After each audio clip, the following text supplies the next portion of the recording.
So we'll talk about that. Yeah. We'll talk about. Okay, camera's on, guys. Okay. Okay, the camera is on. Good afternoon, everyone. I'd like to call the meeting to order at 2:06. And I guess the first item on our agenda this afternoon is the adoption of the agenda. So if I could have the resolution, please. Resolve the agenda for the meeting be adopted as circulated with the noted additions. Reception and delegations, 4.2 McKay Road. What we have is several resident concerns.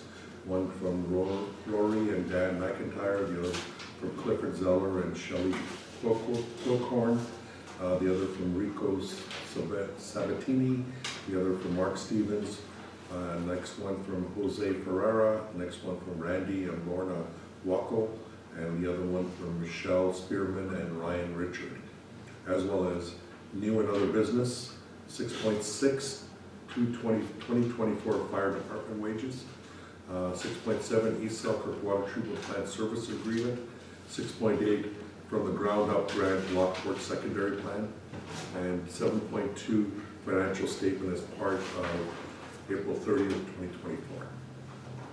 Thank you for that. Can I have a mover? Councillor Strang, second please. Councillor Bazarowicz. Any further additions to our agenda for today? Hearing and seeing none, I will call the question. All those in favor? Opposed? And that is carried. The next item we have is confirmation of the minutes, and those are the minutes from our last meeting of May 14th, 2024. And if you want to bring that resolution forward, please. Resolve the minutes of May 14th, 2024 regular meeting of council be adopted as presented. Can I have a mover, please? Councillor Sutherland, Councillor Boulanger seconds. Any further discussion or corrections to the minutes from our last meeting of May 14th? Hearing and seeing none, I will call the question. All those in favor? Opposed? Carried.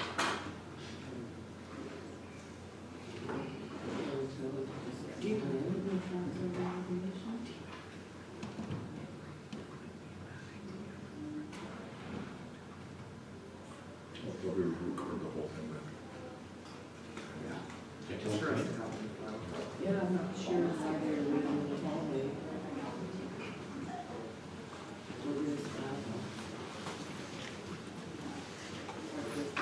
Recording in progress. So, I'm just going to do a share, Madam Mayor. So Okay, that I thank can- you.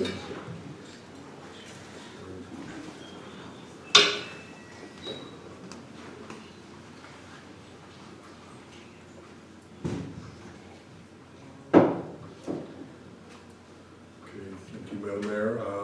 Next item on the agenda is reception of delegations. And the first item is the Interlake Eastern Regional Health Authority. So we have two members from Eastern Regional Health Authority here to speak. If you could come up. Sure. And before you ladies start, I just want everybody in the room to know that this meeting is being recorded. So if there's something that you want to go back and listen to after the meeting, it will be on our website, and I believe it will be on YouTube. Is that how they can get it? Live stream YouTube. Live stream YouTube, so just for everybody's information.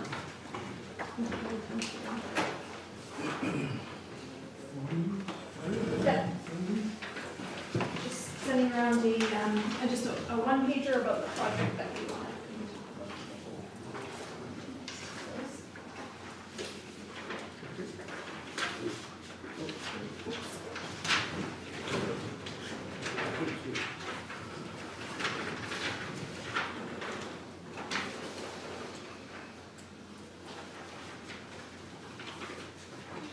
Okay, so I think we'll just get started then. So, my name is Julian Sawatsky. I'm the Regional Lead for Human Resources in Interlake Eastern Regional Health Authority. So I'm here basically on behalf of the region to, if you're not already aware, introduce you to the 30-bed expansion project that we have coming up this fall in Selkirk, and just to talk to you about some of our staffing needs are, and maybe look for some ways that we can support each other if there's ways for the word to get out through your channels. So on the sheet that I've provided, you'll see on the first side, there's an overview of the project. So it's 2 medicine wards, 30 beds. We know the region is in great need of more beds, so this is a welcome project as the regional center. The 18-bed wing will be opening up September 1st as the first patient day, with the 12-bed wing to follow November 1st. So our staffing needs are about 140 positions for those wings. There's, of course, nursing, healthcare aides, but maintenance, but, dietary and support services, all manner of positions. So it's a very large project. The building has been in the works for several years, of course. And so now we're to the point where we're actually, about to post the positions, the recruitment campaign. And you might wonder, I thought there's a major staffing crisis. Where are these folks coming from? So of course, that's where we're working very closely with the post-secondary, the training colleges, recruiting directly to them, saying, hey, we've got an exciting project you can come be a part of when you graduate. And also we have a marketing campaign that we're starting that has a focus on drawing for Winnipeg. So I'm just going to come out and say that because there's a short turnaround time for these staff and for those who might, this might be a great commute for them from, the northern part of Winnipeg. We know that we don't want to draw staff away from other sites, that across the region where we want to keep staff, and so this is a great opportunity for new folks to come and join our region.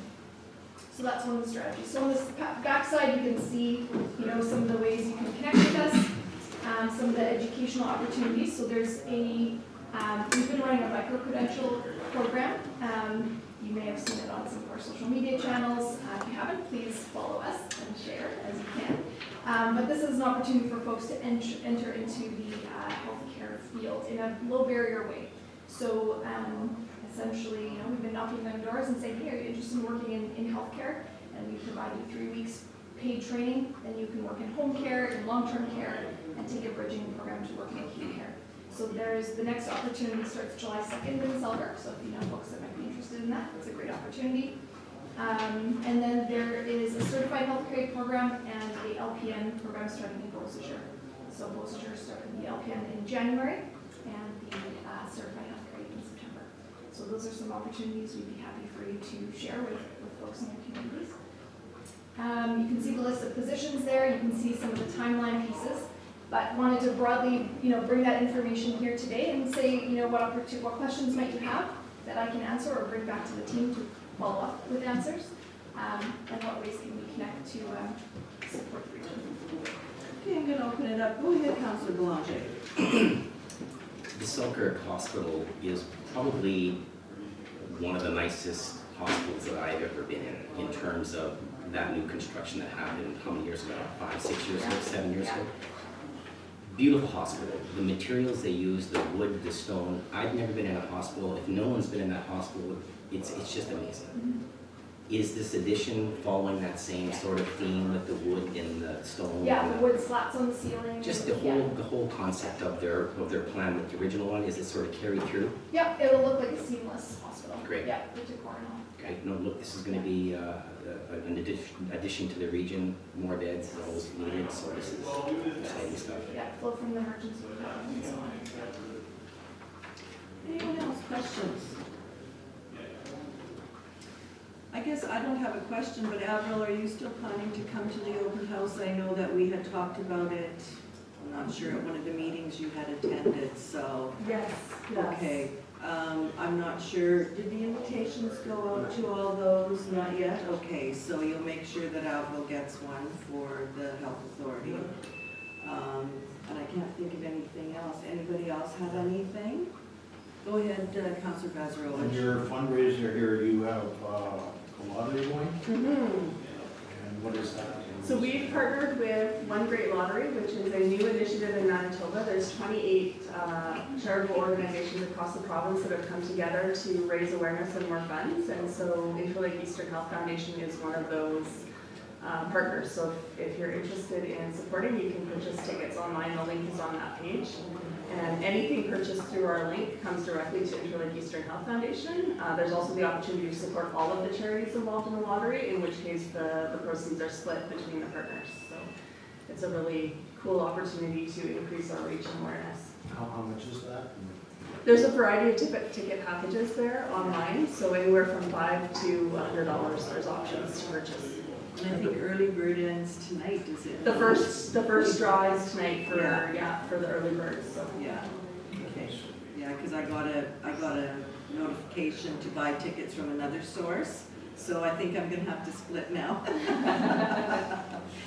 Okay, anybody else have any questions? Avril, do you have something that you want to share with us, I really please? just wanted to take this opportunity to introduce myself as the Executive Director for Interlake Eastern Health Foundation and share a little bit about the foundation. Our role is really to support the Interlake Eastern Health Authority with projects and programs where other funding doesn't exist. So we're looking to partner with communities, with individuals in communities, and work with our staff in the region to make sure that we can provide exceptional health care to everybody in the region.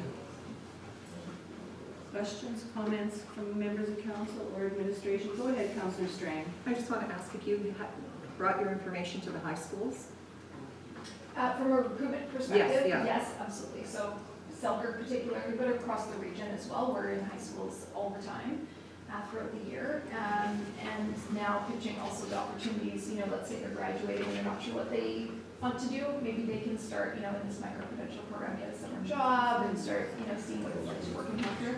Absolutely, we're in the high schools, Selkirk and across the region. Yeah. Because I was going to say, like down in the south part of St. Clements, that we go into the Winnipeg School Division, so there's still lots of people living in St. Clements that are gone into the other school divisions. Okay. So River East, Kildonan, Miles Map, No, we have not been in those. So Yeah, thank so you, I'm there's- making note of those. Yeah. just Yeah. it's a great opportunity if they don't want, or if they're going into that area. Yes, So absolutely. it can be an excelled program. Yeah.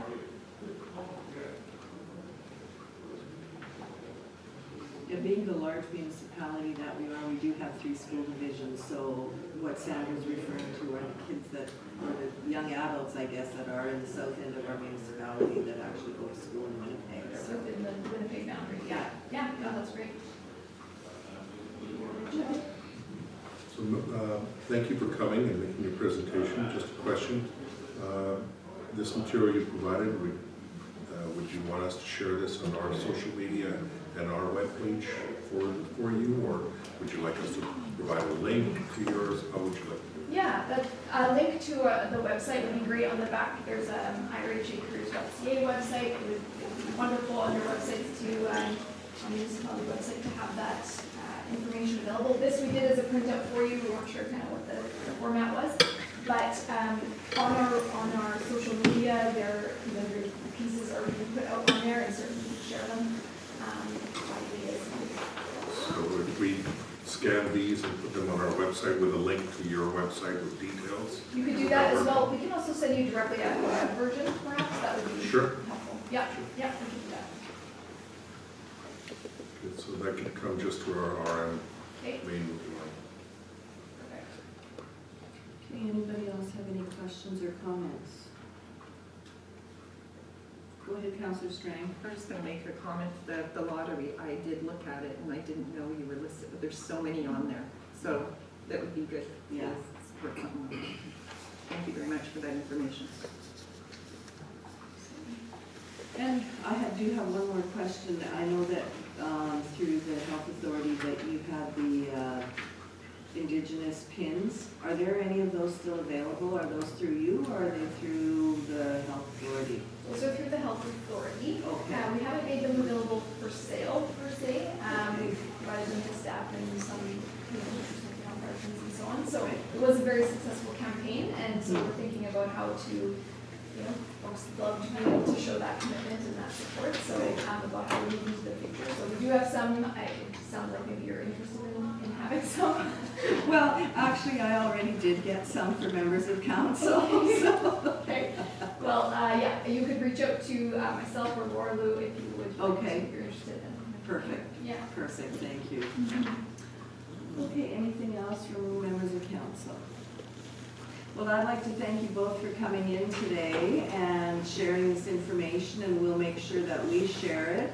And Avril will make sure that you get an invite to attend and have a table at our open house. It's over in the rec center next door here, so I'm not sure if you've been before or not, I but. haven't, but. Okay, I yeah, look and I forward think, to it. yeah, and I think even for the recruitment part of it, like, there's a lot of people that come through there, not only from our municipality, but from, you know, right from the beaches to Winnipeg, Selkirk, Beausejour, so it's all kind of people, it's all people from different areas that come through there, so if you're able to be there that day, I'm just gonna ask Heather what day it is, do you remember what day it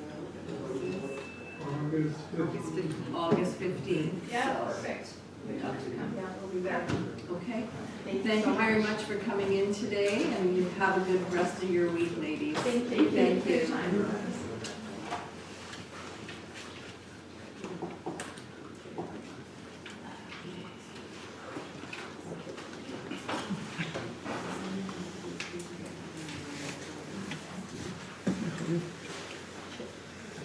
Look crinkly. She uses happy and smiles.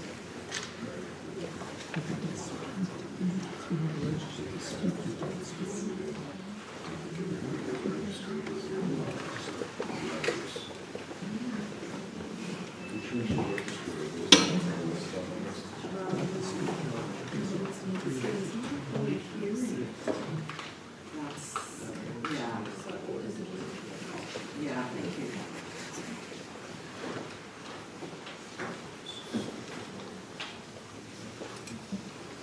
Okay, the next item on our agenda is the McKay Road residence at 2:30, and it is almost 2:30, and I'm sure that probably everyone sitting in the audience is here for McKay Road. I would just like to let you know that this is not a planning hearing or a hearing of any kind. I'm not sure that everyone will have an opportunity to speak.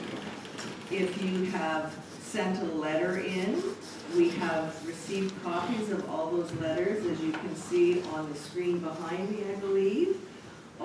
We have copies of all those letters, and if you have one or two or three spokespersons from the audience, we're fine with that, but I know right now that we will not be able to have everyone speak today. So with that, is there anyone who wishes to identify themselves and come to the podium and do their presentation? Go Sure. ahead. I put my name down last week to come and, Okay, and your name is? Emmanuel Carvalho, Yeah? and I'll live on 305 McKay Road. Okay, and if you want to come to the podium and do your presentation then, please.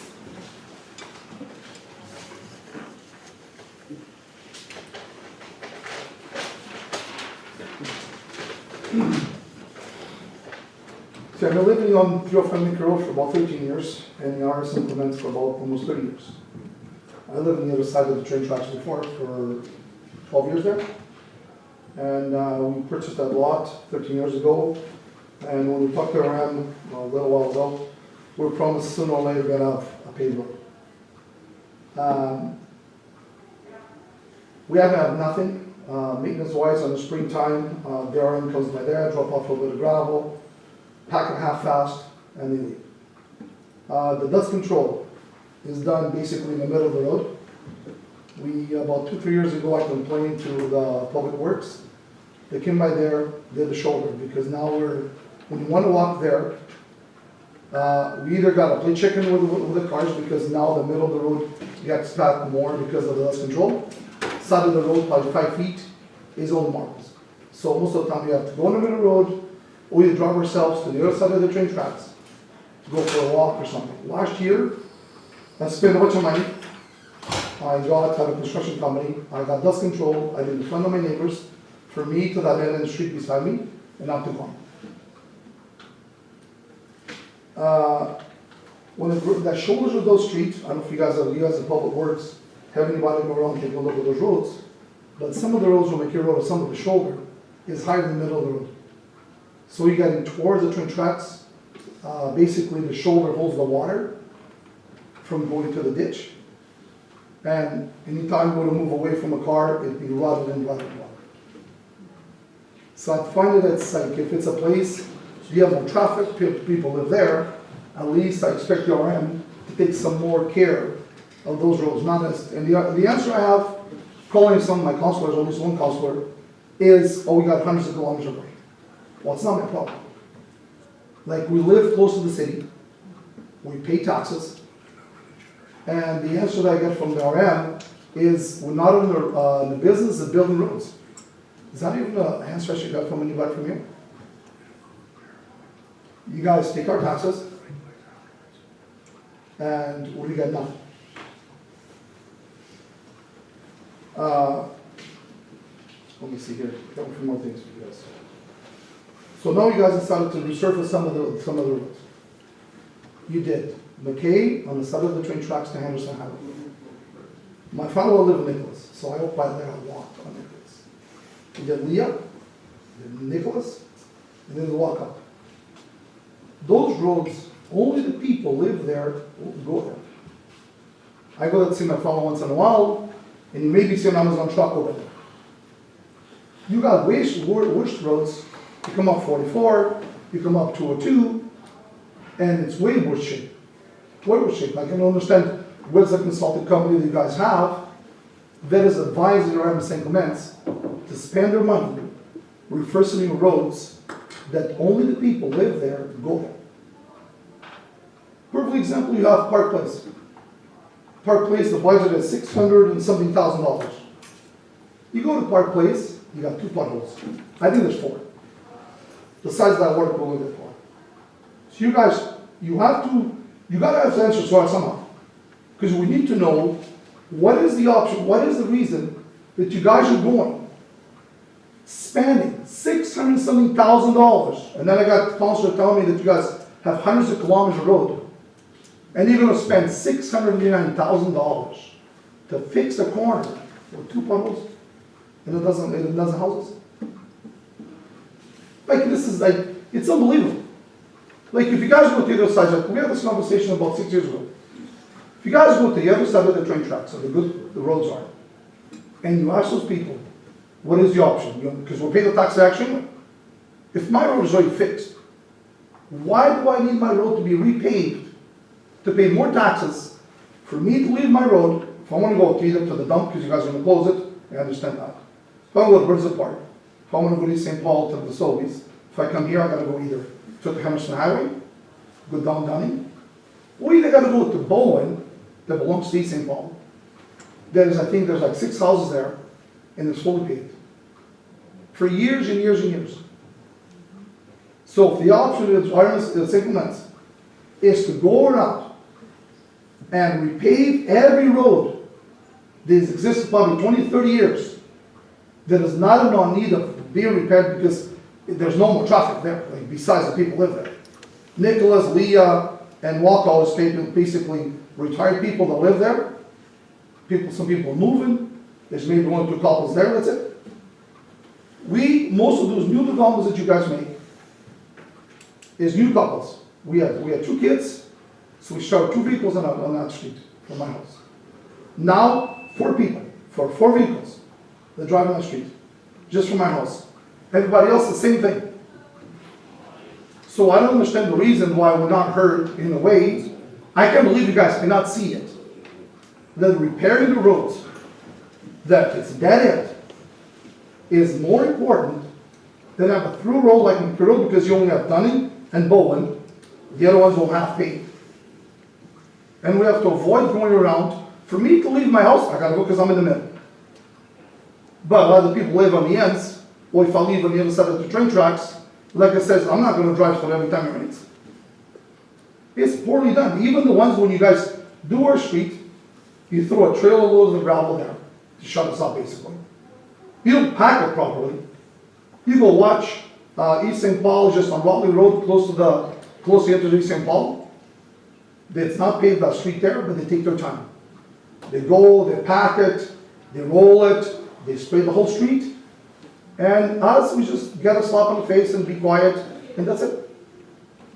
Like, if you're willing to let develop, like you go to Ludwig now, Ludwig, Donald, Church Road. We're paying now $250,000 for a lot. You put a mediocre house there, $500,000. Some of them are bigger, like $1 million. So now you want to tell me they're going to take our taxes, and then your mentality is not thinking that sooner or later, you need to pay that street.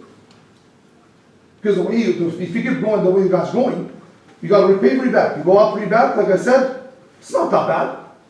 Go up 44, it's way worse. You don't drive Sammys and delivery trucks up back, but it's in your plan to fix it. It's in your plan to fix everything. It's already fixed. And everything is supposed to be fixed. You guys don't fix it, or either you fix it half-fast. Now we call the RM. You got a little girl in the front. It's not her fault. But before, you used to be able to get all the way to the public department to talk to somebody there. Like, I don't think our concerns are small. You should have tried last week, go through that road. You guys, 5, 6 years ago, you decided to till the street. I don't know why you did it, decided to till the street on a Thursday. But it rained Friday, and if my neighbor is here, it's right here. He called the area, Surrounding St. Clements mayor, I think the mayor is there, somebody was on the pickup truck. You got stuck on that road. How can it be possible? How come you guys cannot see? I'm not asking for you guys to pave the street. If there's a house here and a house there, I understand. But you're taking the money from developing the lots. You're taking the taxes from developing the lots. And you want to tell me that your mentality is just to ignore everybody and say, you live on a gravel road, I'm sorry, but you're going to repave everything else but the gravel roads. How do you answer that? To interrupt for one Anything moment, else? Mayor Picklehorn, I have printed off actual pictures I've taken from the past week, and I made copies for everybody. Is it possible to hand them out to all the councilors so you can get a better What visual? is your name, please? Lori Andrews. You will have an opportunity to speak Oh, I after don't, this gentleman sorry, is I don't want to finished. speak. I just wanted to give a visual of what he's trying You to do. just want to give a page to us to see. Just pass them to Councillor Spicer and he can distribute. Thank you so much. And well, the other one I called a counselor, and I said to him, "Did you guys come see us?" The answer I get is, "We got a lot of people driving around." Like, what is this? We try, when we elect the people who go to vote, we try to look for difference, to improvement of our roads and our, anything to do with the island. But like this, what do we get? You slogan in your arm, says, "Welcome." I don't know. The place to be. The place to be. What do we get? I got no road. I got no road. I got no water. I got no sewer. I got no lights. There's a lady here. Let's see where she is. She's here somewhere. She walks her dog with a headlight or a flashlight. You guys have one light. Okay. I'll be quick. I'm done. Just one thing. One more. We got nothing. So we need to get something from you guys, and hopefully sooner than later. Thank you for your time. Thank you. Those pictures that you were handing around, we have those attached to your email. We've all seen those. Because I never sent them in. Nobody had copies of that. I only had 2 pictures that I posted, so that's impossible. There's several similar pictures. Okay, there might be some, they might be somebody else's, but the Yeah, because pictures I are personally very took familiar, those, yes. and I didn't share them, so. We'll put these on the record as well. We'll put those on the record. Did you want to speak on the road plan now, Deepak, or should we? Well, I think, Madam Mayor, just so that it's clear for the audience here, certain individuals register to be delegations, and it's part of our regular agenda, that if you're a delegation, you can come make a presentation and council can ask you questions, and then council can ask the administration questions. If it was a public hearing, then people could have registered all the individuals and then be able to speak. But because of that, we have limited time because the agenda was established and we have to finish for the next delegation and then get to the public hearings that are going to start at 7 o'clock. Council's been meeting since 9:30 this morning already. So just to cover up, if there's other people that were registered in the delegation, the mayor will call those individuals that registered in advance, just like the gentleman that just spoke, and we'll let them speak, at which point the council can then ask the administration some questions and maybe make some comments based on the delegations they've heard, and then decide on what they will determine based on what they've heard. Does that make sense for everyone? Okay, thank you. Thank you. I guess the next two names that I have on my list here, as I stated at the beginning, and I know that not everybody was in this room when I stated it, this is not a public hearing. It is a delegation. We have public hearings when it is to deal with planning matters, not the condition of roads in our municipality. And the next two names I have on my list are not directly on McKay Road, but they are on one of the cul-de-sacs on Goner Trail. And I will let you speak, but if you so choose to go on, I will cut your presentation short because we're not talking about Goner Trail, we're talking about McKay Road. So the other name I have is Ryan Dick. Are you in the audience today? Yeah, I'm here. Do you want to come up to the podium and? Yeah, I'll go first. Carl. Okay, Next one? yeah. And you're at 70 Goner Trail? Yeah, Okay. I cannot get to the world without going on McKay. Right. Yeah, the neighborhood went around and did signatures just to see what the interest was, which then triggered me to actually come and talk. We had over 80 signatures here, just basically from the area. So one Saturday, a couple ladies went and walked around. So there's real interest in this thing. And I'm just gonna read this. I'm not a very good freewheeler. So, yeah, so we're coming here to present our concern regarding McKay Road, but from Rebec to the tracks, just that part. The rest is obviously asphalt, as you know. For over the decade of time that we've lived in that beautiful area, the condition of McKay Road is getting worse and worse every year. So that's something that I've been noticing. So every year it's deteriorating a little bit more. So the first couple of years, it was pretty good gravel, it was pretty good. And as people are building houses, more people moving, more transportation, and it's getting worse. The biggest concern we have is that there's no visible plan for any improvements or proper maintenance of this road for the long run. I guess my question is, what will trigger this 1.6 kilometer stretch of road to get on the capital list to be reconstructed? Why are certain roads picked and others not? I assume that we used to be zoned land use agricultural, and that could justify the current road, but are now zoned general development. That would assume residences, homes, school buses, bikes, and pedestrian traffic. As stated earlier, every year it is getting worse. This spring, the small car I drive to work was sliding around on the residential road, walking through huge holes and spraying mud. When I met a pedestrian who was trying to walk their dog in the middle of the road, they took 2 large steps to the ditch to let me pass really slowly, as they could not walk anywhere else on the road but in the 2-wheel track slowly forming in the middle of the road.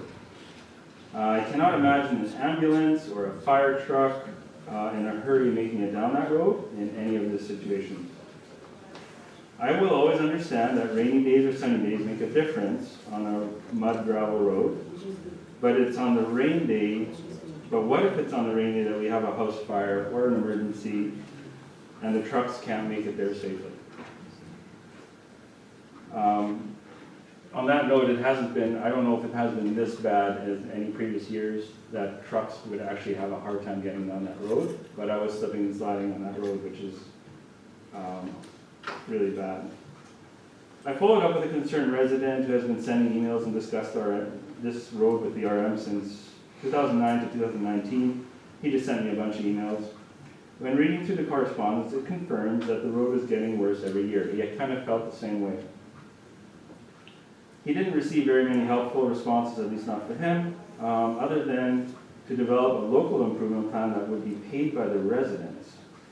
So I was a little surprised by that. I'm not sure how a road can be seen as benefiting residents only if it's like a through road like McKay. As you all know, there's a lot of traffic on there. Everybody can drive on the road, so I don't think that's a solution at all. The last report that I saw from an engineering firm, I think it was around 2010-ish, from the RM, and it said that it could, and I'm asking, like, could it be that the traffic since the last time these guys looked at it has at least more than doubled since 2010 to 2025, 2024? Maybe it's more than doubled. Maybe it's feasible to put an asphalt road in a residential area with this increase of traffic. I understand that a tracker was placed last year, so the numbers are probably available of how many vehicles actually drive that road. The population and traffic have increased substantially in the area. As we all know, development, we're subdividing lots now from 4 acres to 2. When I moved there, it was 4 acres, now it's 2. So you're basically doubling the demand. You as council have the power to divert funds and make the good financial decisions with the taxpayers' money that you are stewards of. Back to Park Place, that one has kind of irked everybody. Why spend $689,000 there? I walk that road, I go for walks there. It's a perfectly fine road, and only the people that live on that road actually use it. McKay Road is the through road. The asphalt is still decent shape. Traffic there is only from the residents on the road. In 2013, a road plan was developed, but it seems nothing really changed from the original engineer's report that I could tell. Maybe it would be very helpful to look at current reports or other conditions now in 2024 and make good decisions based on the traffic that we have now. In 2013, there's an email from then council that states that traffic numbers and existing road conditions are part of what council, which are you, consider when making these decisions. So the engineers make a suggestion of what you guys should be working on road-wise.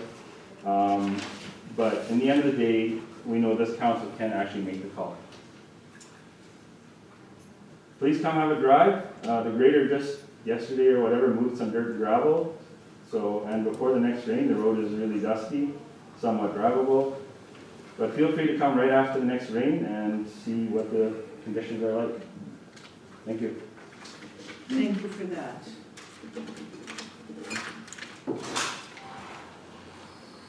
Okay, council has had quite a bit of discussion on roads. Oh, I yes. just don't know if that other individual wanted to Did you speak still or- want to speak, sir? I'm basically gonna say the same thing. Ultimately, I just had questions on how the decisions get made as to what gets paved and what doesn't. I was just curious to try to get some background on that. Okay, if you could just give us your name and location for the record, please. Ryan. As I said earlier, this meeting is being recorded. Yeah, my name's Ryan Dick on 30 Goddard Trail. Thank you. Okay, so is there anybody else in the audience who wishes to speak at this time?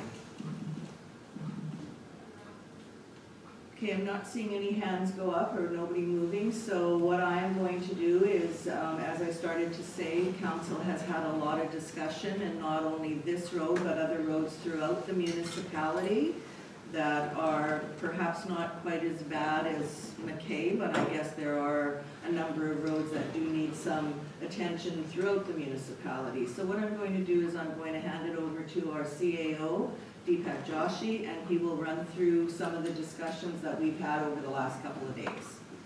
So Deepak, if you could, please. Thank you, Madam Mayor. So I think there some things need to be clarified, and council has asked the administration to work better at communicating some of this information. Many of you probably have seen the road plan that's on the wall over here, that's available online, and might wonder why that road plan does not include McKay Road, but it includes all these other roads. And then there's been several comments, and it also happened at the financial plan. People were commenting why is one particular road being done as opposed to another road. I want to make it very clear. What happened was that back in 2018, I think it was, council had made the decision to take 1 mill rate of the assessment that's collected in taxes and apply that to hard surface roads. That mill rate was to address what was an ongoing issue in this RM for many, many years, which was the maintenance, just like many other municipalities, which is an ongoing maintenance of existing roads. So the hard surface roads in the past, there were several of them that were previously hard surface, but due to a lack of funding or capacity, they had been turned back into gravel or non-hard surface roads. In order to stop that, what they did was they asked for an engineering study, which was completed, and then based on the engineering study and the previous engineering study, they identified an asset management plan. That is what that is. It's a 20-year asset management plan on all existing hard surface roads, not on creating hard surface roads, just to make it clear, just so I want to address all these points. So that asset management plan was to make sure that the RM never put itself back into the position of having to take a road and reduce the level of service that was already provided to the residents of the RM of St. Clements. Now, since then, there's been a lot of discussion on what needs to happen as to how do other hard surface roads get brought up. Now, there was a comment made by one of the presentations, and it was about benefiting lands. Well, generally speaking, when a road is created in the RM, and the policy has been, for as long as can be remembered, is that the policy is the road is determined depending on the area that it's there, and when the land is subdivided, and if a road needs to be developed, the developer builds that road. Sometimes the RM will build it, but mainly the developers are responsible. So any of the hard surface roads out in East Selkirk here, or any of the other ones, they were developed according to developers. Now, there has been some exceptions in the past. I can't speak to the last 100 years of various decisions, but generally speaking, the policy is, at this point, is the responsibility, and then it's the benefiting lands, which I'm going to address the other part of that presentation that was here. So the question is, how do you get on the list? The other was about the benefiting properties, and the next one was council can divert funds. Absolutely. A budget is created on a yearly basis. Council reviews that budget, administration makes its best recommendations, and then council can ask, presentations are made at the open houses of public hearings, and then based on those, council makes a decision and they establish a budget on a yearly basis. On top of that, that gives the level of direction from council. So, but council understanding the impact that was happening. So before I go into what council's decisions are and what we're going to do next based on some of the presentations and what's been heard, what I want to do is cover some of the challenges that happened this year is not inconsistent to the challenges that are happening to other municipalities. The freeze thaw and the impact of having to grade in the middle of winter and then having to deal with the heavy rainfalls has definitely had an impact. Apologize for that. We've been working, our public works director and our staff have been working very hard. We've concentrated, we've been given direction by council to work at providing better communications and better connection to make sure our residents are well aware of what some of these issues are as we're facing. As you know, McKay Road was already graded, so we have to grade roads first before we can gravel them. And after winter, we usually grade. What happens at the grading is sometimes you get into situations that we had this year. We had graded, we were moving forward, and when you have enough roads graded, then the gravel trucks come in after that. After the gravel's finished, because gravel trucks can move faster than the grading, and having to reshape the roads, then we can try to manage this. Is that adequate to everybody's satisfaction? We deliver the best we can within the service levels and the amount of budget that's available to the organization. All that taken into consideration, I apologize to all the residents for any of the difficulties associated with it. And yes, some of the council members and our staff did drive that road on Friday and know how bad it was. And before that, and our graders had to come back twice. That means they worked from the south going north and then had to come back and go back and work from the south. Many of the roads that we had already graded had to be regraded twice this year. You do recall, this is probably one of the wettest springs we've encountered, and we've had challenges throughout. These environmental impacts, but that's not an excuse. Our responsibility is to identify some of those environmental impacts and then plan for those. All that taken into consideration, council identified that some things need to be completed in this. So they've asked for some resolutions of council that I'm going to read off today that are to address some of those items. One is to deal with McKay itself, that council has asked us to do, so that we'll report back, which will then give all individuals here to hear the administration's report on it, and then be able to come, because that will be an official public hearing, and you'll be able to then participate in that level of dialogue. Right now, you're just as a delegation on an item that's not really on the agenda. That's why we're restricted to what we can and who we can allow it. The second resolution that they're going to ask me to do, and is, why don't I just read each resolution so that I don't confuse you with all the different resolutions, and then you can understand where we're headed. So the first resolution council's asked is to take a look at McKay Road based on the dialogue and the letters that have been received and the presentation today as they were anticipating, and I think we've been tried to address most of that in here.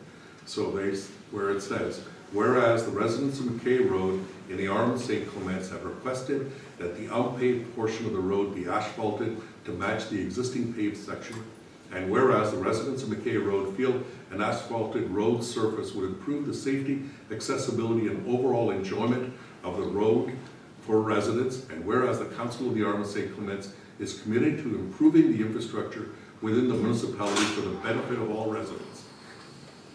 Therefore, be it resolved that the Council of the Arm of St. Clements directs the administration to investigate the feasibility of asphalting the unpaved portion of McKay Road, including scope and total cost of the project, explore the possibility of implementing a local improvement program to finance the project, whereby the costs associated with the asphalt paving would be charged to the properties directly benefiting from the improvement, provide council with a report outlining the options for financing the project, including potential costs under a local improvement program, alternative financing options such as grants or long-term loans, present the report to the financing options to council for review and consideration. So that report will then come back, and there will be an opportunity for residents to be able to review it, give them enough time, and to be able to comment on it. So I'm passing that resolution now, Madam Mayor, or do you want me to read them all off, and then we'll go back and read them? Explain what we're doing? It's entirely up to council. Do you want to do each resolution now, or do you want to have our administrator read them all and then come back to them to have a vote? Do it now. Do it now, so if you want to vote on this one. Okay, so the resolution has been read, and we have a lot of the residents from McKay Road in the audience here. So with the resolution being read, I'm going to call for a mover for the resolution, please. Councillor Belanger moves, Councillor Azarowicz seconds. Any further discussion on the resolution that was just read by our administrator? Go ahead, Councillor Strang. Madam Mayor, is there a time frame on it? We haven't identified a time frame. Would you Just prefer to see a asking. time frame? I would say sooner than later. Anybody else? Time frame? We've got lots to do, so. Well, we don't know how long it's gonna take to have something put together, so it is a study, so Or just perhaps. so the residents will. Right, right, but I would suspect that we could have something back by August, Within probably 3 months. 3 months. I would say, giving time for administration to be able to collect the information. 90 days. Stan can have to do a report on it, right? So they'll have to do something. Kevin will have to look at it and get somebody to come Yeah. look at the road and do a report on it. Correct. We'll have to do a report and Okay. then develop the options and so forth. Okay, so do we wanna put, within a reasonable time frame, or 3 months, or? Report back in 90 days, and In then 90 if we days. need an extension because we run into issues, at least then it can be addressed at a public. Okay, Okay, and to report back in 90 days. okay, so that's, I just would like a time frame, yeah. yeah, is that So okay? it's not left and then, Right. Agreed. we have lots going on, so, Yeah. but giving the residents the time frame, okay? Do the mover and seconder, are you okay with that? Yeah. Yep. Okay. Okay, if there's nothing further, I have a mover, I have a seconder, the resolution has been read, so I will call the question. All those in favor? Opposed? And that is carried. So along with that, there was a presentation as part of the presentation today. And just to show residents, council has also been taking those things into consideration. One of the comments was, there's a difference between cul-de-sacs and major through roads, and not only the people that are benefit from that. So if there's a major road, should they be the ones that are always paying for it, as opposed to somebody that's in a cul-de-sac? Very valid points, because the RM policy is on most infrastructure, that infrastructure that is benefiting the individual property owners is the responsibility of the property owner, unless the infrastructure is benefiting the municipality at large in the general sense. So I should point out, there was another part of that presentation that I want to be very, very clear on. Any roads that are provincial roads do not fall under the province, or under the municipality's control, or even ability to change. So Highway 44, Henderson Highway, that were brought up, we have 202, we do not have control of those. That is the province of Manitoba that makes the decisions when and where and how those will ever be upgraded, or if they'll be upgraded. You got a second? I was not saying that, I was saying that as Reback and 202 and 44, we worship the Reback, and you guys are fixing Reback, and like, there's no big traffic there, only the people live there, go there. Okay, thank you for the clarification. Just for process-wise, now that the delegations are finished, I can't have that level of dialogue. I can always have this after the meeting with you, sir, not a problem. Thank you. But on this, as part of a council meeting, so what yes, that could be the interpretation, but I think I've addressed the point that the roads that are being dealt with were previous roads in the asset management plan. So I wanted to make sure that that's clear. We'll make sure that we communicate that effectively so that everybody understands that. So to address this other issue of roads that may need to be in the future because of volumes, because they're through roads, because they were originally put in as gravel roads, and yes, municipalities grow. And municipalities grow as our municipalities beginning to grow more, there's a need to then upgrade those roads. So that can, sometimes it's a portion applied to property owners, sometimes it's 100% applied because depending on the road, because it's benefiting the entire RM. Those are the kinds, so they need to have a policy to address that. So council has asked for a resolution related to that policy. So that's the resolution I'm going to read right now. All these resolutions I'm reading today will be placed online as active resolutions that council directed the administration on. So, whereas the rural municipality of St. Clements is responsible for maintaining many kilometers of roads within its jurisdiction, and whereas the safety and mobility of residents depend on well-maintained road infrastructure, and whereas asphalt roads require specific attention due to their usage patterns and varying classifications, therefore be it resolved, administration report back with a policy on creating new hard surface roads based on usage patterns and carrying classifications.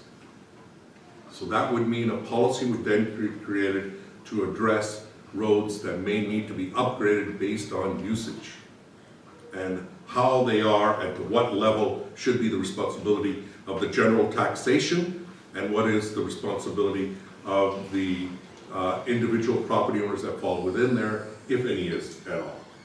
Okay?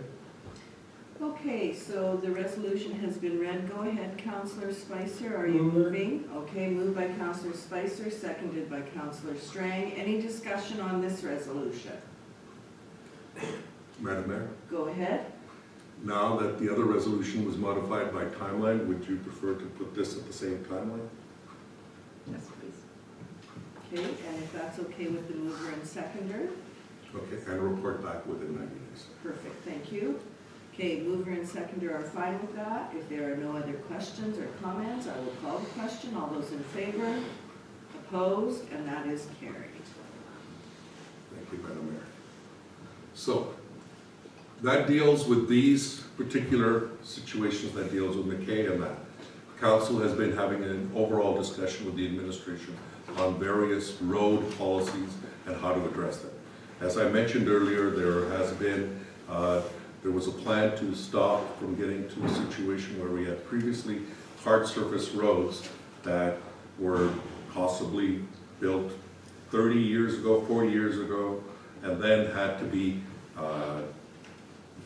pounded down, demolished, or whatever the term would be to bring them back into a more of a gravel type road. They want to address those for the long term so that council can address these things for the long term. So with that, what they have is a previous hard surface road policy that they want to address at the same time. So I'm going to read that resolution out next. So, whereas the rural municipality of St. Clements recognizes the importance of maintaining hard surface roads for the safety and convenience of residents and visitors, and whereas hard surface roads are subject to wear and tear over time due to traffic, weather, and other factors, and whereas addressing road deterioration promptly can prevent extensive damage and reduce long-term costs, therefore be it resolved, administration report back with a list of previous hard surface roads and estimated costs for reconstruction. So this is previous hard surface roads that were there. There are some in the south that had to be then converted back. Is there a plan and how that plan can be addressed as part of this? So that there can be, doesn't mean everything gets done overnight, but at least then all our residents know exactly what's happening, and there's a level of communication between that list to all these other lists that are necessarily to be dealt with. Okay, can I have a mover for that third resolution, please? Councillor Sutherland, Councillor Horwath seconds. Any further discussion? Hearing and seeing no discussion, I'll call the question. All those in favor, opposed, and that is carried. Okay. And so finally, Madam Mayor, one last resolution to address this road issue, which Council has been in debate with since the budget process, and that's been addressing all our road infrastructure and how to move forward. So this is a very large RM, larger than the RM to the south, and as large as many other RMs with a much more dispersed population and roads. So we have some 900 kilometers, as estimated in the past, of road infrastructure that needs to be maintained and managed, and some are hard surface, some are gravel. And this is to also address the remainder part of the roads. So I'll read that part. Thank you.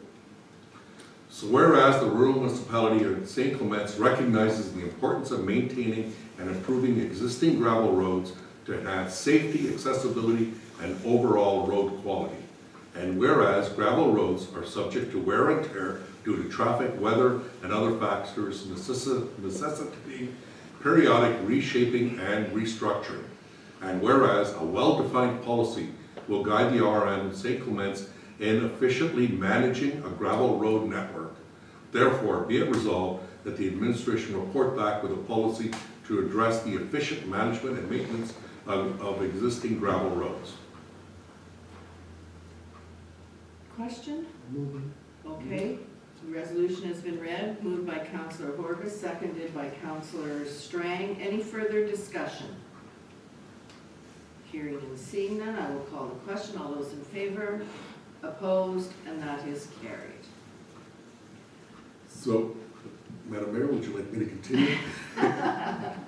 Depends how long you're going to continue. Go ahead. I just wanted to make it for the residents that did show up today that the entire meeting has been recorded. It's also available, all the decisions that have been made here.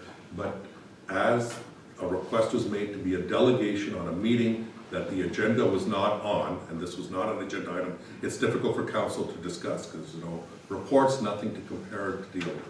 Now, definitely the complaints of the residents are being addressed as to the current conditions of the road, and we'll be addressing those. As to these resolutions, they will be back, at which point everyone in the community is encouraged to participate and then come and talk to those resolutions, and at which point council will make a decision based on the best recommendations from the administration. And as was stated earlier, council has the right to accept any recommendations from the administration or change them as they control the purse strings. Have I addressed everything? So anyone is welcome to sit through the rest of the meeting as you wish, or you can. May I ask a question? Go ahead. Before you ask a question, go ahead, Councillor Gazarowicz. I don't know, you might want to explain again why we're fixing some of the roads like Park Place and Deborah or Nicholas right now that. The reason we're fixing those, some people feel that, oh, I think that this road shouldn't. There was engineering done to avoid having to put us back into the same place. That's why a 20-year road plan was created, and it's constantly updated that there's a recycling requirement to keep the roads maintained. Either they have, after doing some testing and analysis, it was identified when those roads would be replaced as part of the original plan as part of the asset management plan. This is an asset management plan that is a requirement of the municipalities now from the federal government and the province of Manitoba as well, to have asset management plans so that you don't put yourselves into an asset backlog that you hear about everywhere. This is not an uncommon thing. In order to stop that, the first order of business is don't let your existing infrastructure deteriorate any further. That's why those roads are being, so it was done through engineering and identification. I appreciate many people have their own opinions and maybe they feel that one or two potholes on this one, why this one, that's all related with that asset management plan. That doesn't give a, it wouldn't be recommended for council to start pulling money out of there to do other things. If they did, what that means is then those roads are deteriorating and you're back to square one again. So you have an asset management plan. What council's asking for is additional plans, and then they will identify the financing and the ability to deliver on this. Have I answered your question, Councillor? Can I ask a question?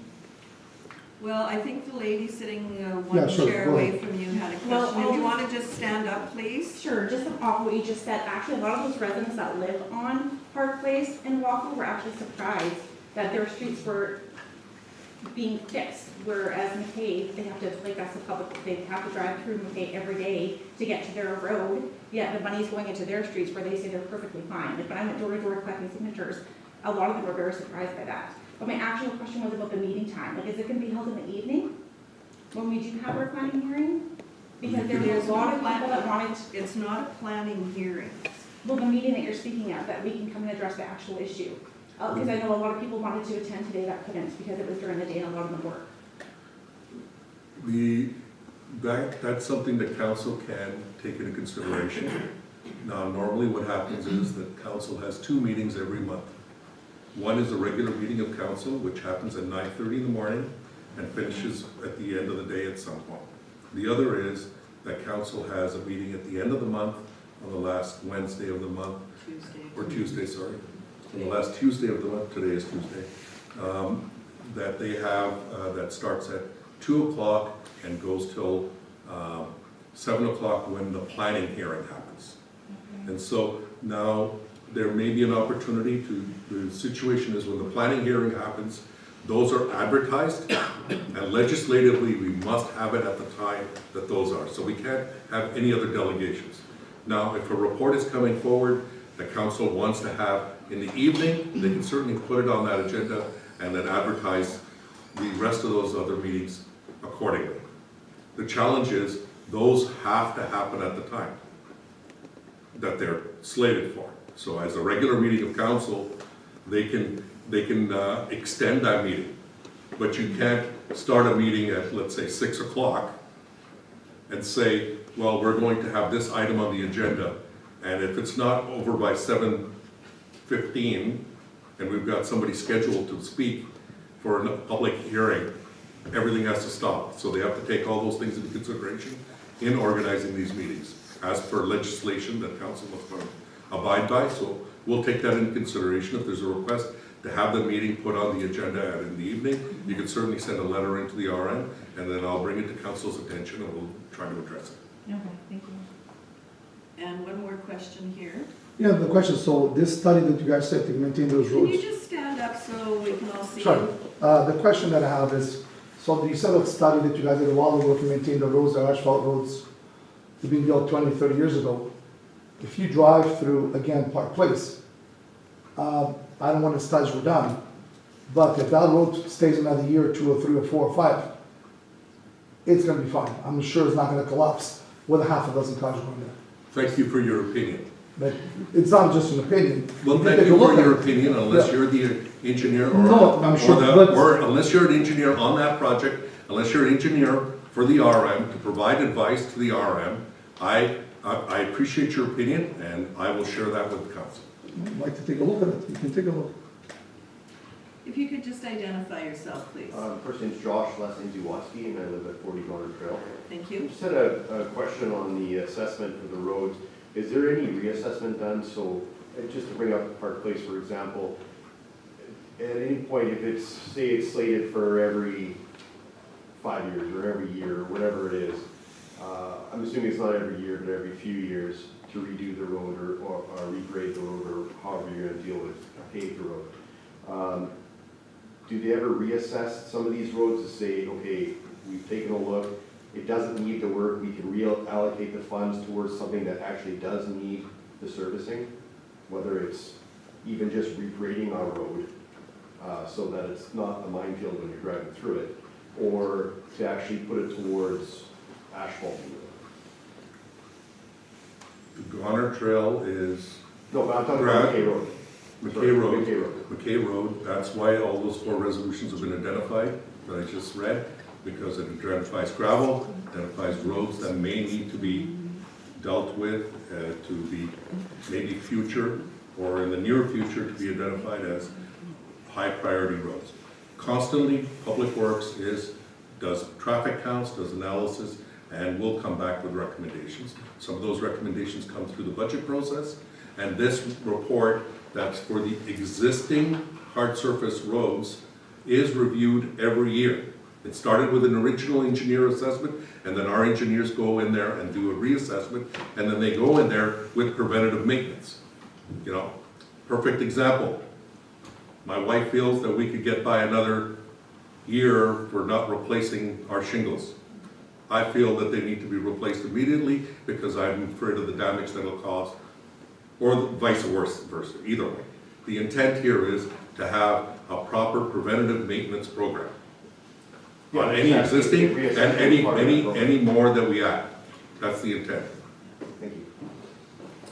Okay, I think that's all for this part of our meeting today, and I would like to thank you all for coming in this afternoon and your patience. I would suggest that if you have any questions or concerns in the future, direct them directly to our CAO, to the office here, and I'm sure he's more than capable of answering your questions or concerns. And feel free to write a letter if you so wish to council, and it will be addressed by council. So thank you all for coming in this afternoon, and have a good rest of your week, folks. You're gonna get you to look at my shingles. Your what, sorry? I'm gonna let you to look at my shingles. You just want to let your dogs for walks, let them. Like this, you guys are so unfair. It's just like, aren't you taking away, that road can, this is the last one. If that road can wait another year, because it can, you can drop it off anyway. It's not taking away from stuff needs to be done. Aren't you short of money for something else needs to be done? I'm just not talking about just McKay. Like you can take a look at the streets. Like Dunning Road should take priority over Park Place. Should we I drove it down the road again. maybe we can reduce our gravel budget by $500,000. Maybe we could reduce lots of different things. No, it's The whole just thing fine, is- we're just fine. It's a management of a municipality, and a budget is created, and a process is done with the administration, with policies and direction we're given, and part of that is to expend the dollars as to the best of our ability. But you You know, brought some concerns, sir, let me finish. yeah, You brought some concerns to council. Council has now directed the administration to further give all residents an opportunity in the area, an opportunity to address the specific issue which you brought up, which is McKay Road. That's going to be addressed through a report from the administration, because it was not on the agenda. That, we'll put it on an agenda, and I'll give you an opportunity to bring all those comments forward. At this point, I think it's unfair to have a constant question and debate on an issue that I appreciate that you're very, very passionate about, but the point is that council has made a direction, and then an administration will report, and you'll get an opportunity to comment on that specifically. sure. I just don't, I don't think you all understand what we go through. You don't understand. I have kids. It is a safety thing that we are dealing with. You don't understand. I've been there for 15 years dealing with this. It's horrible. Horrible that you don't give us any consideration. And you want just one more thing to ask you. You guys, know can what, please- the delegation is No, I done. just We want have one thing another delegation waiting to come and Okay, address I'll be quick. council. When you guys do our road, or roads like ours, get them to take more time, and at least let us control the edge. That would help. Thank you, Madam Mayor and councilors, for allowing the delegation to come and sit and listen today. Thank you. Thank you.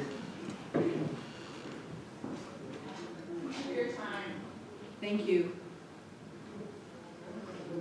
Hey Ed, how are you? Very good, how are you? Okay. You got good news or bad pants?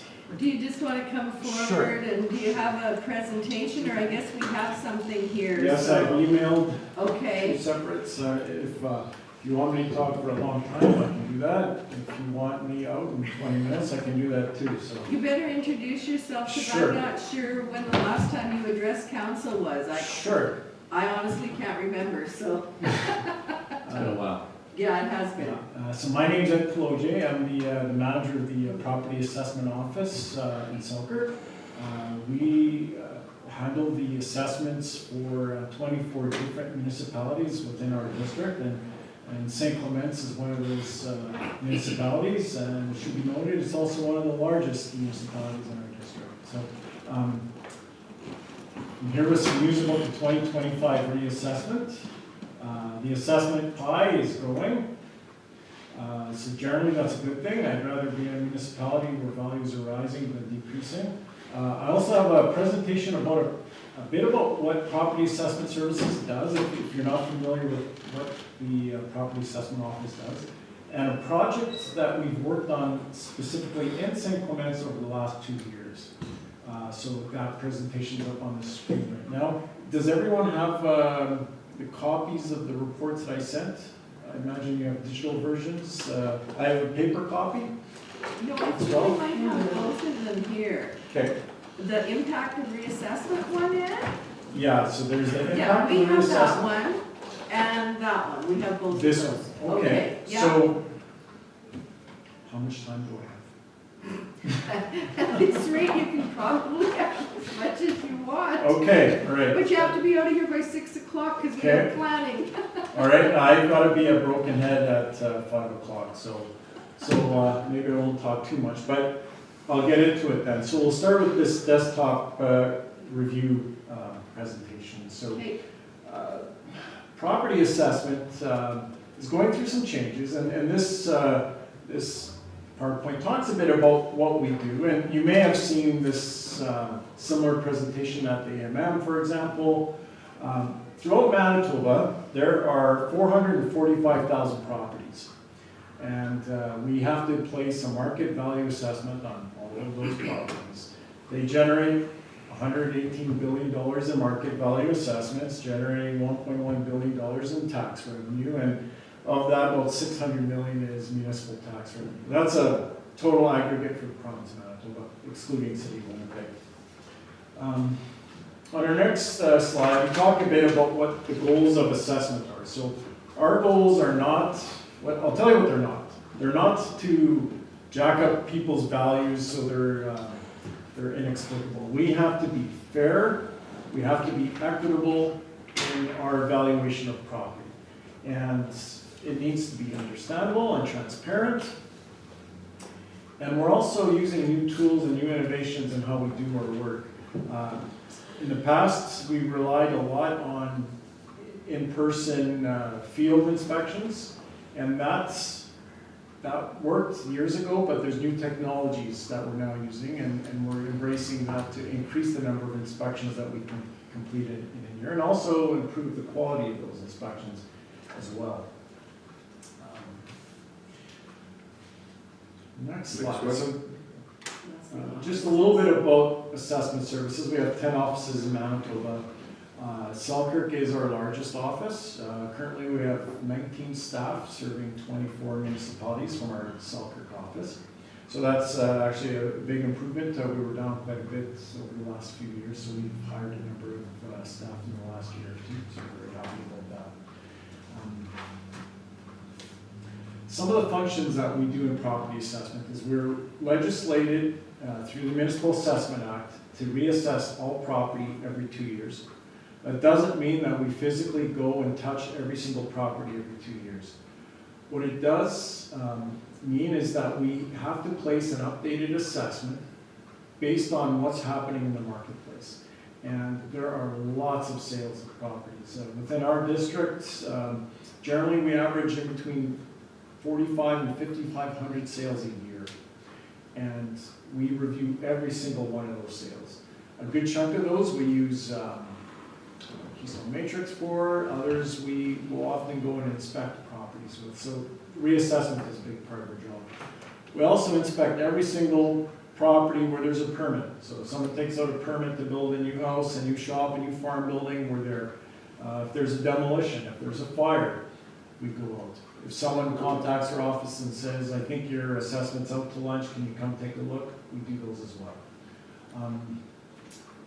We also review assessment appeals, and unfortunately we haven't had too many over the last few years, but the appeals are sort of our check to see how good of a job we're doing. If we're getting lots of appeals, sometimes it's related to assessment, sometimes it's related to service issues, but we deal specifically with valuation when we hear assessment appeals. And we also have reinspection programs. So our department was audited by the provincial auditor a number of years ago, and one of the findings of that audit was that we need to inspect every property of the building every 8 years, and every vacant piece of land we need to review every 12 years. And what started to happen was relying on physical inspections was great, but it was very slow. There's travel time going to inspect a property. There's people that want to talk to you when you're out the door. There's fences, there's dogs, there's all kinds of things that can happen during inspections. So we've started using new tools. And that's where we've started using EagleView. And what is EagleView? EagleView is a provider that supplies us with high-resolution aerial imagery of property. And this is, over the last couple of years, we have flown the Arm of St. Clements, and the quality of the imagery is quite good. So up on the screen right now is an example of a property. We find this quite frequently. We'll find that sometimes people add a water feature onto their property. Often it's to improve drainage, but often it turns into a great place to go fishing. You'll have the improvements on the property. EagleView has a tool that allows us to recognize change on a property. And so that's very good, especially when we're reviewing properties 8 years. And we now have that change recognition available in the imagery. On the next slide, there's a couple examples of some of the tools that we have in the imagery. One more. So on this slide, on the left-hand side, you see an outline of a building, and that helps us identify the perimeter of the structure.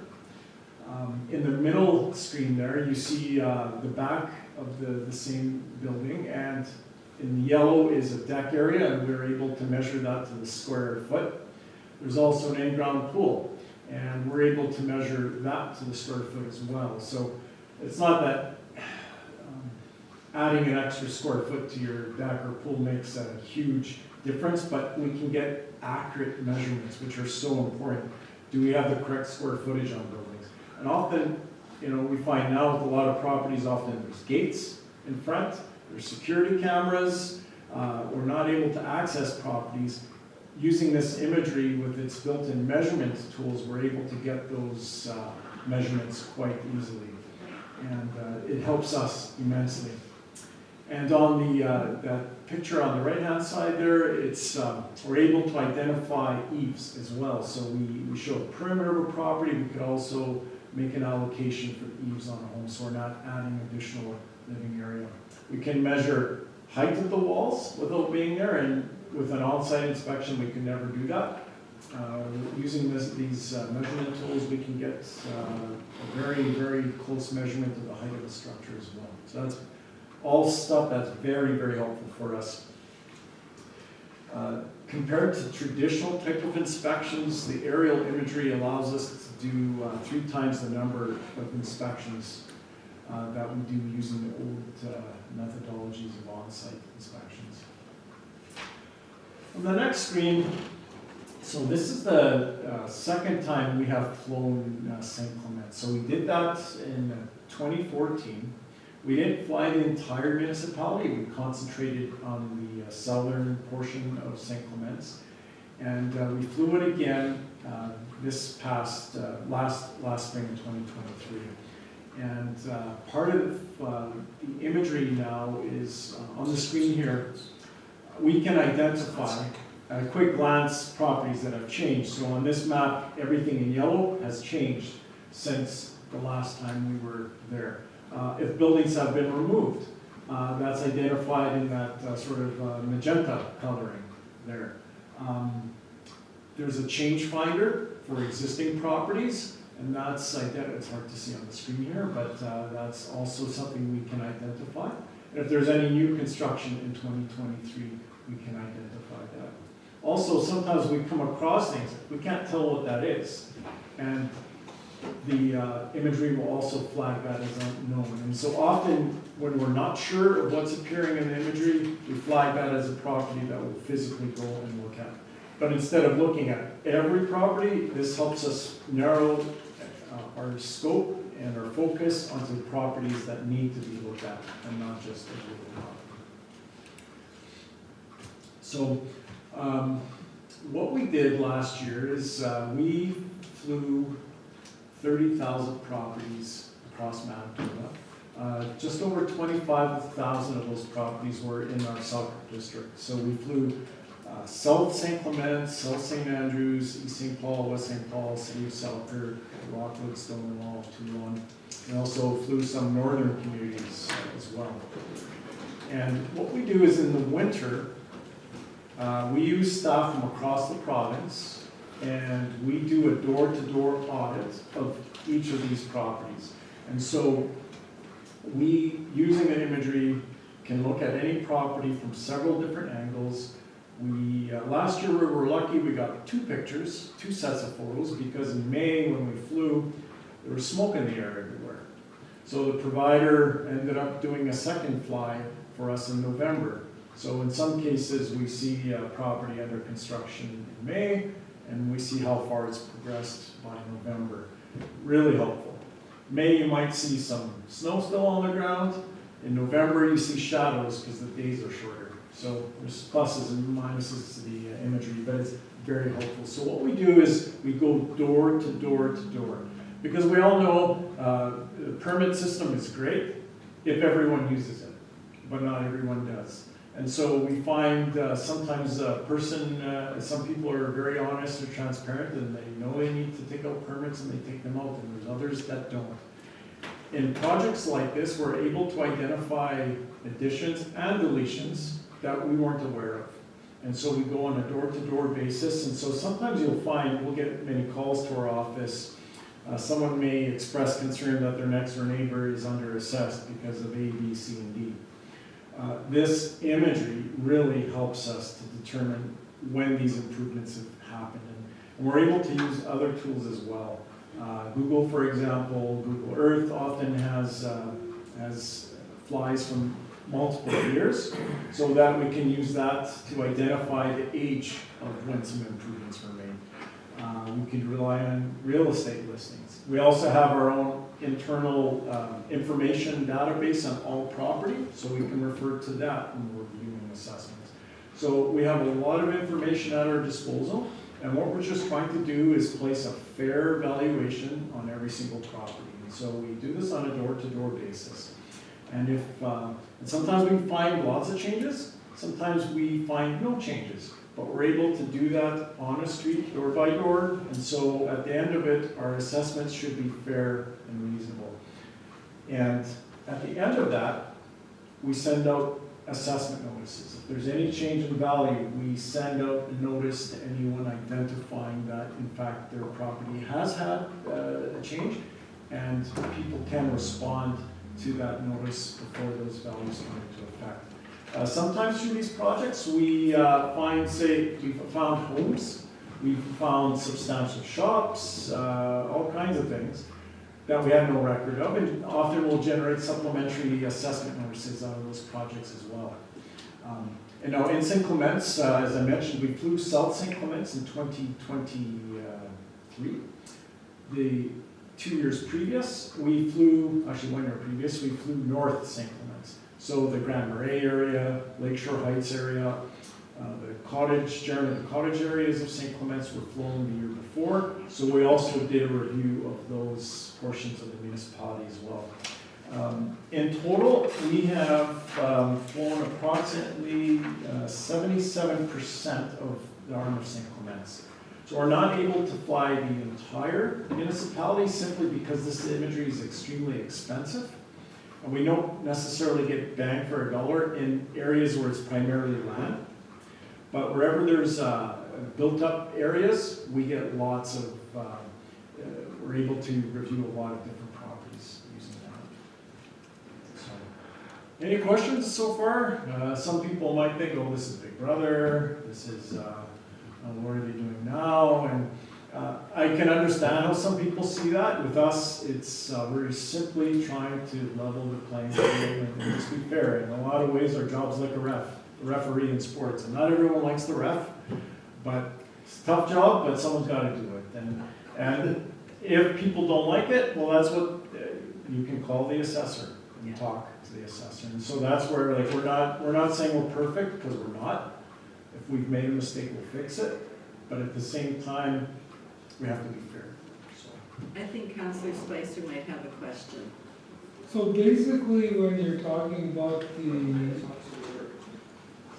how it recognizes a change on a property, so it just goes back to the old picture and compares the new one to the old, and if anything looks different, then it's flat. Yeah. Okay.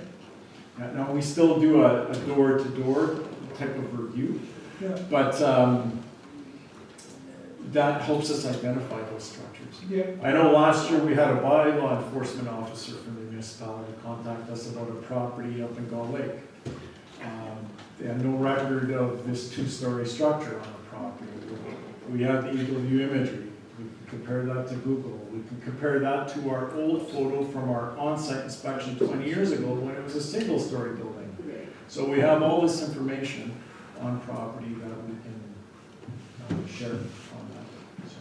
Anybody else have any questions at this point? Go ahead, Councillor Strang, and then Councillor Sutherland. I was just going to ask, you mentioned about people getting permits. There's no connection with the planning board, with that you don't know if people ever get permits, right? It's just something that's reported to you that then you go look and see what's permits extra. are, we have MMO, which is our online portal where permits are entered into MMO, Manitoba Municipalities Online. And we retrieve those permits, we get those plans, etc. from there, and within any given year, there's usually at least a couple hundred permits within St. Clements. But there's also almost 9,000 roles in St. Clements as well. So how many people are doing extensive upgrades that we don't know about? That's where projects like this help us to identify that. You have a number of how many that you've seen that don't get permits? I can get a number for you on that. It's just throwing it out there. So one thing, one thing we, like this year, for example, we will be sending, like every year, we send a supplemental list to the municipality. Of that supplemental list, we have a chunk that would come specifically from this project. So we would have a chunk of permits that are usual new construction, new homes, new shops, etc. But then ones from this project are identified as, we call them DTR, desktop review supplementals. And so I could have one of our staff review that list and give you an idea of how many we generated. Would be interesting. Yeah, I know one municipality, we tripled their supplemental budget 2 years ago. Based on what they budgeted to what they got out of, exclusively because of this project. I'm not promising that, so but it's if it's there, we'll assess it. But we're not going to make it up if it's not there. Thank you. Go ahead. My questions were answered just now. Thank you. So it's, and again, I don't know if St. Clements has a license to the imagery, but I find it can be acquired from our provider at a pretty reasonable cost. I think about $1,500. Yes, we passed a resolution at the budget to require. Okay. It's great enough just for assessment, bylaws, fire, police, etc. This screen just shows areas of the province that we've flown. So every year we target a new grouping of municipalities, and whenever we do it, we have to do it in a tight cluster because we're not using drones. They use Cessna airplanes, and they have 6 cameras on the underside of these planes. And when they fly an area, they'll fly it, I believe, 4 days in a row. And they will provide us with the clearest images from that flight. So, yeah, the imagery is quite good. And if you have it compared side by side to Google, the resolution quality is much better. Sometimes though, we do have limitations. You know, on a fully treed lot, for example, you can't see through the tree cover. So they generally like to fly before the leaves have grown and before, or as soon as the snow melts and as quickly before the leaves grow. April. Yeah, so it doesn't always work out that way, but that's what they try to do.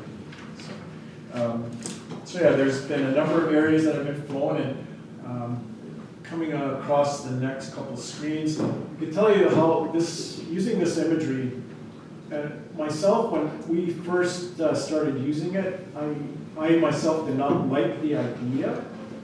I thought, well, what can you tell from the imagery that you can't get from an on-site inspection? So I liked the value of that on-site inspection. And the next screen kind of shows you how we've evolved in our usage. So when we first started using EagleView, we flew just under 14,000 properties. And we budgeted 4 staff to complete 14,000 reviews in 4 months. And we quickly learned that that wasn't going to happen. It's just too much information. You can't physically complete that many reviews in that short of a time frame. So what we started to do was we started using staff from across the province. And we started using this as a project that we use people from across the branch from December to March to review these images. So instead of going up to, say, assessing a farmyard with 25,000 bushel grain bins and having to measure them, because that's how we would do it in the good old days, we could use this imagery and do it much more accurately and quickly and not get frostbite doing it. So where we started with 4 staff in 2014, this past year we used 40 staff from across the department, and we completed just over 30,000 reviews. So that's quite a bit. You know, some years we do more, some years we do less, but this past year was our biggest project ever. And the next slide kind of shows you just how many properties we've reviewed using the imagery. We're up to 165,000 properties using aerial imagery across the province. What often happens is when these assessment notices go out, calls, we'll get a lot more calls. You yourselves might get increased calls as well, but if you do, please send assessment-related questions to us. The questions we won't answer are the ones about the garbage pickup, the road maintenance, the bad neighbor, all that kind of stuff. But I'd like to send the road maintenance. So we'll see. This screen here is really good.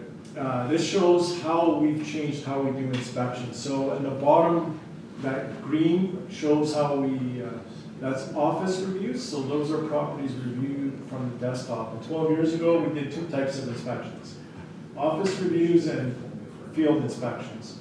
If you look across year by year by year, we start using new tools. In 2017, we started using Keystone Matrix. If anyone here has worked with a realtor before, they use the Keystone Matrix database. So all a realtor listing information going back to 1990, we now have access to. So that also helps us identify if there have been substantial changes in properties. And we started using the EagleView in 2014, and so that top blue identifies all of the properties that we're now inspecting with the EagleView imagery. So we're able to inspect more properties, have more accurate information, and hopefully that means more accurate Doesn't mean people are not necessarily, but there's more. Ed, Yep. in a reassessment year, do you do more properties, like I'm just looking here at 2021 and 2023, like it looks like you've done more properties? Is that because they were reassessment years? 2021, pandemic. Right. We're not allowed to inspect at all, Yeah. right? So that was a bit of a blip because we could not enter properties. Right. So that's when we really had to start relying on technology or driving by, which that shows the impact of how sometimes we'd like to meet with people and explain assessment changes to them, but in that year we couldn't. So we saw less downtime because of that. Right. Okay.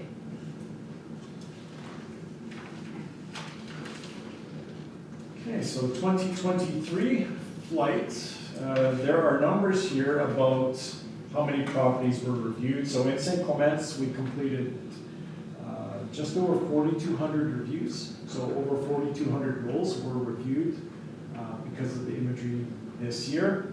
In the previous year, when we flew North St. Clements, there were 1,900 rolls reviewed in North St. Clements. So we're just over 6,000 rolls in total. In terms of what we added in assessment, because we can also remove assessment as well if improvements have been removed. So we added $32.4 million in assessment in St. Clements, and that worked out to, on average, about $7,700 in assessment on the property. So we've seen, and some would go up, some would drop, but that's the overall increase per one. And the next slide just talks about the cost of this. So on average, we review 18,000 properties using the imagery. On average, we're generating $1.3 million in tax revenue. On average, we spend $141,000 on the imagery, so we're generating about a 928% return on investment. So for us, it makes sense to use the imagery, and we are going to continue to use it to meet our inspection standards. So that's a little bit about that part. Also, just so you know, we're going to be using tablets soon. So traditionally, when our staff go out inspecting, they'll print off a property report on a property that has all the information on it. They'll go out, they'll take notes, go back, and update our database. Once we get the tablets, we'll be able to virtually make those updates while we're in the field. So it'll allow us to be out in the field more. It'll also allow us to target those areas that we can't get to with aerial imagery. Because we don't use the aerial imagery in the less populated areas. So that'll be able to focus our efforts on that. And we'll be starting next year when we bring those tablets. Okay, any questions for the assessor? I'm sure there's some. Go ahead, Councillor Borges. How many people in your office in Selkirk do you have? Assessors, like? Assessors, currently there's, fluctuates a little, we have a couple on mat leave, but we're at 16 assessors. 16 people that go out and assess? Yeah. And that's covering 94,000 properties. So that's over 24 municipalities. So what's your area? We go as far west as Rockwood, Armstrong, Fisher, Northern Affairs. There's not much up there, but that's also part of our area. Gimli. How far north? Right into the northern communities. Like fly-in communities too? Or? We can. There's not much economic. Well, it's all treaty, so it Yeah. wouldn't be anything for you. But I mean, Yeah, there's the but- Hudson's Bay stores. Some of them are. That would be handled from our Thompson office. They would do that. Oh, okay. So you probably go up to what, Grand Rapids? Or? Manicatogan, Bissett, those places, Matheson Island. We also do, the bulk of our work is right around the perimeter. So West St. Paul, East St. Paul, Springfield, Broken Head, Alexander, Lac du Bonnet, Broken Head, both sides of Lake Winnipeg, Gimli, Winnipeg Beach. So big area. So we can't physically go out and touch every property as much as we'd like to with that staffing complement. Your hidden cabin is still safe. The one you built with your own hands. Yeah. there's this map that shows the district offices, and that's on slide 5. Yes. This is the area that we covered. Any other questions? Go ahead, Deepak. I have a question. It's related with working with the assessment department. So what we've, council has directed the administration to look at, and we're implementing a tax incentive financing zone. And that requires a lot of analysis of trying to figure out what would be the potential assessments and the amount of taxes that could be generated out of there. I know we've had some initial discussions, but is there any opportunity to work with the assessment department to be able to get a little bit more accurate information? So Absolutely. okay. Contact you directly? Yeah, or? contact me directly, and even though I'll pass out the actual report of the 2025 reassessment, which is what I'll be discussing next, and all my contact info is there as well.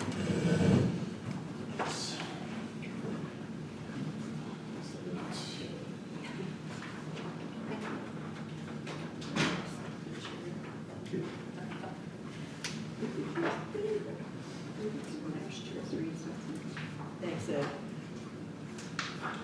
Thank you. So for our municipality being as large as it is, you do half of it 1 year and then the other half, it's not ever done the whole thing in 1 year.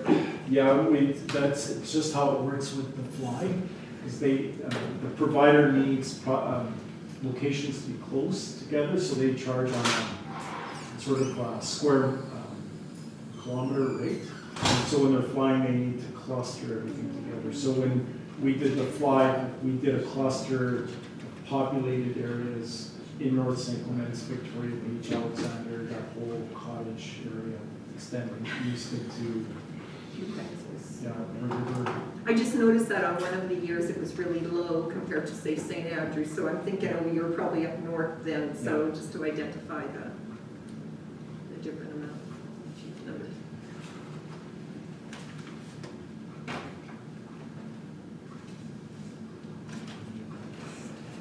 So I've handed out the impact of reassessment 2025 document.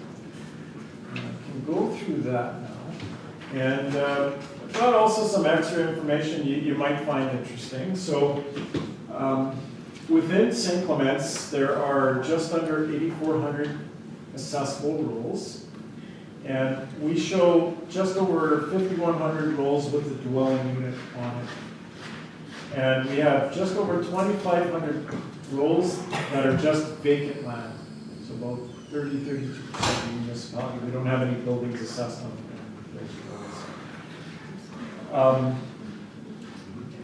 When we have a reassessment, we're updating our values from an April 1st, 2021 estimated market value to April 1st, 2023. So what we're trying to show is the increase in market value over a 2-year time frame. And we rely strictly on sales to tell us what that change is. And values don't always go up. They sometimes go down. We've had reassessments where assessments drop. So in the last 2 years in St. Clements, there were 702 properties that sold.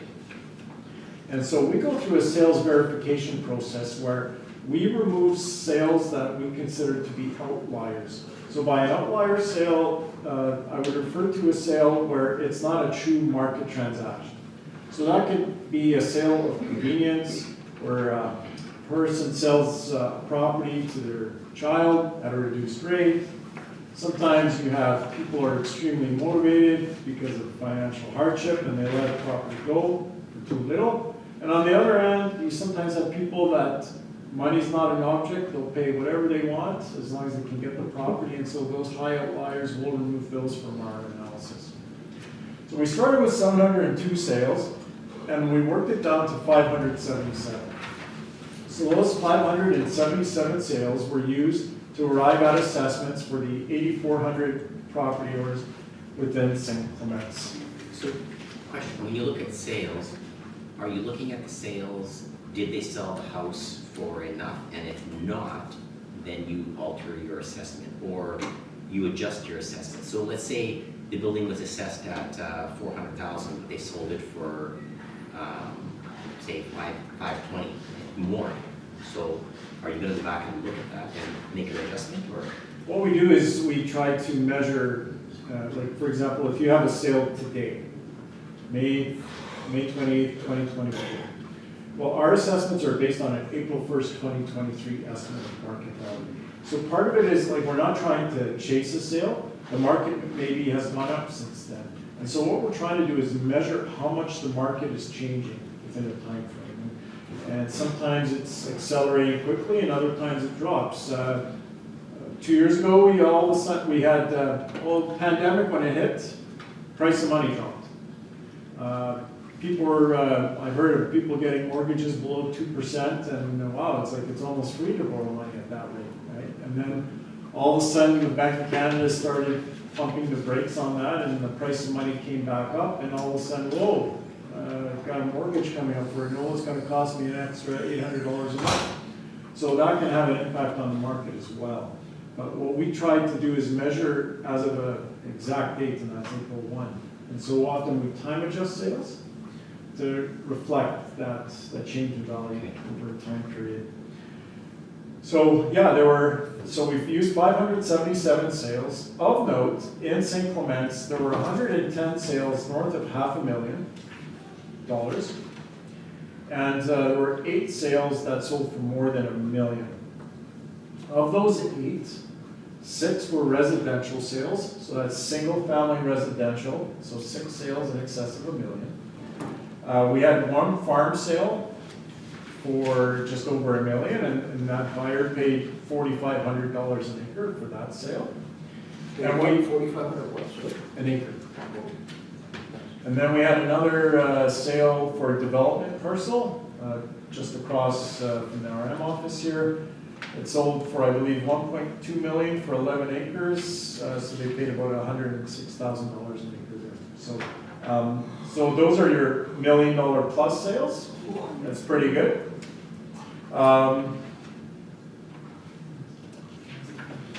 We also did, in terms of permits, there's a question about permits. In 2023, we inspected 246 properties for residential building permits.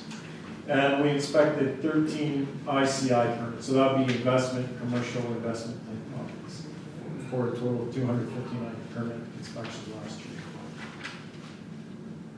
Plus the 4,200 desktop reviews. So we've been doing lots of inspecting in St. Clements. Your highest residential property in St. Clements is assessed for just under $2.5 million. And your median residential value is $404,650. So that'll be helpful to know when I come to the part of the report talking about school tax changes. Is that in the report? No, that number isn't. Sorry, can you say that again? Yeah, you better tell us that. So $404,650 is the median value. And sorry, all of this information I've been throwing at you in the last 3-4 minutes, none of this is in your report, it's just extra, it's the type of stuff I like to provide to No, it's councils. good information. Yeah. Yeah. Is it possible to get a copy of that information? I can summarize it, sure. That would be wonderful. Yeah, that would be great if you could, Ed. Okay. So Because it helps that's, us to do we provide a yearly analysis on what the average household is and what will the taxes be. yeah. Okay. So I Yeah, can so send it. 300 isn't really the right number anymore. Well, that's median, remember. This that's is median. not average. Median. So median means exactly half or below that, and exactly half or above that. Right. And which is different from the mean. The mean's the average. Okay. So, What's the mean? Mean's the average. No, what is the mean for this? I don't have a mean. Okay. We just brought the median. That's the one that counts. Yeah. Okay, so on the report, I'm not going to go through every line, but if we look at page 2, that has really important information. So there we talk about how much of an impact this reassessment is having in St. Clements. Most of it is attributable to market, but there's also a chunk of that that's attributable to building changes, such as we found in our desktop review project, which was about $7,700 a roll on average. Plus any permit activity for new homes, new shops, etc. So provincially, the assessment And these numbers are in the report.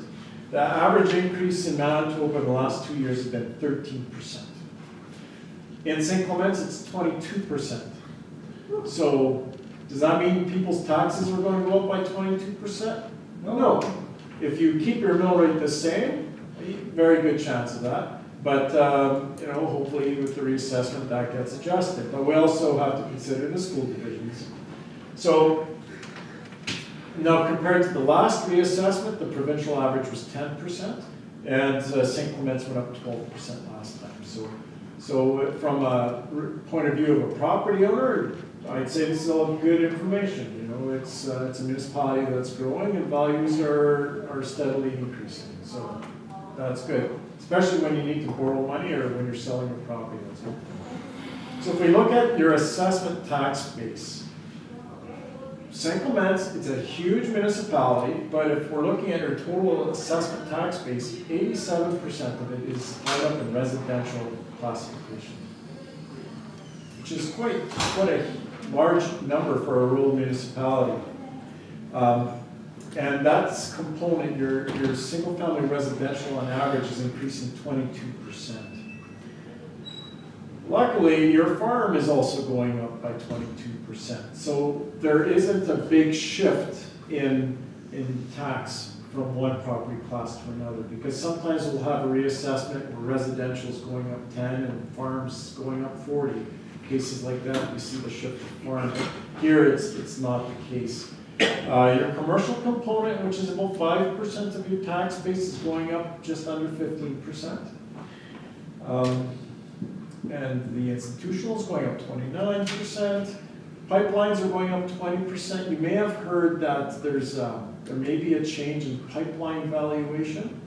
That hasn't been determined yet. But even if it does happen, the impact on St. Clements will be practically nil.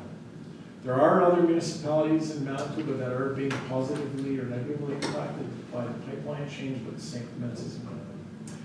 Then your railway component is going up about 25%. So overall, your tax base is going up 21.7%.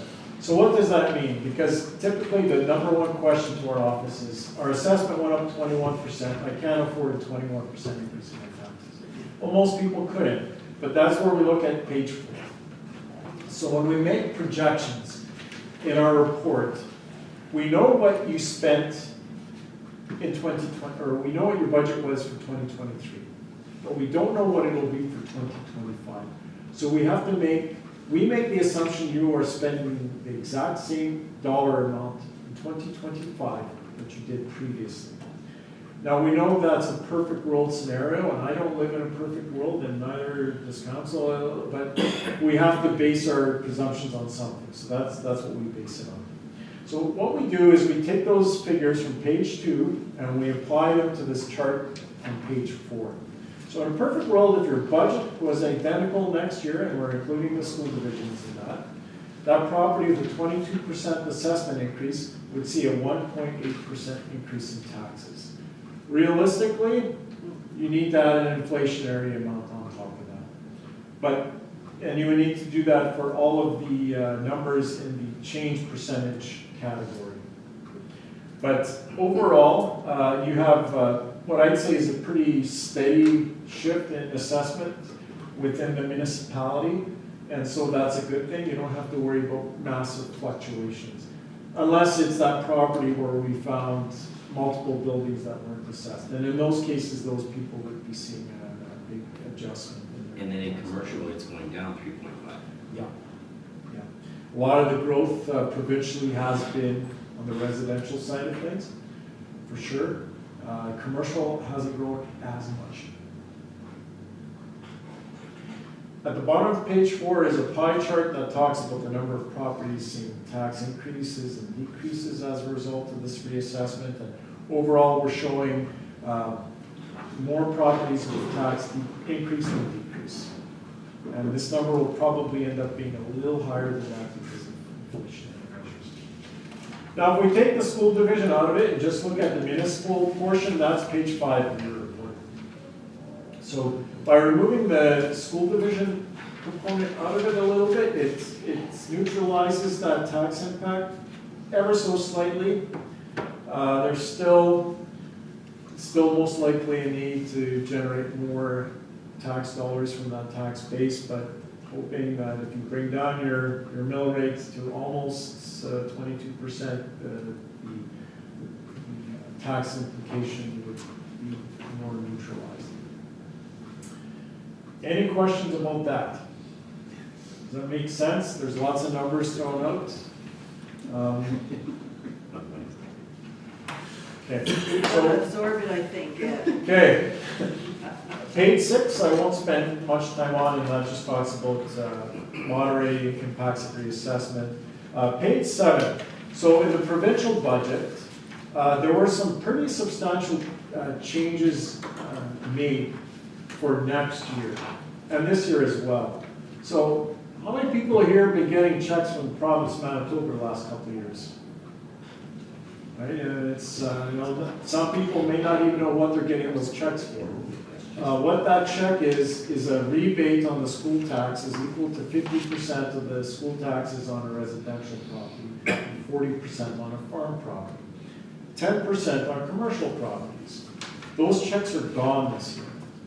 So what might happen is this year, people will get their tax bills, and what, instead of mailing checks, that amount is being applied directly to the tax bill.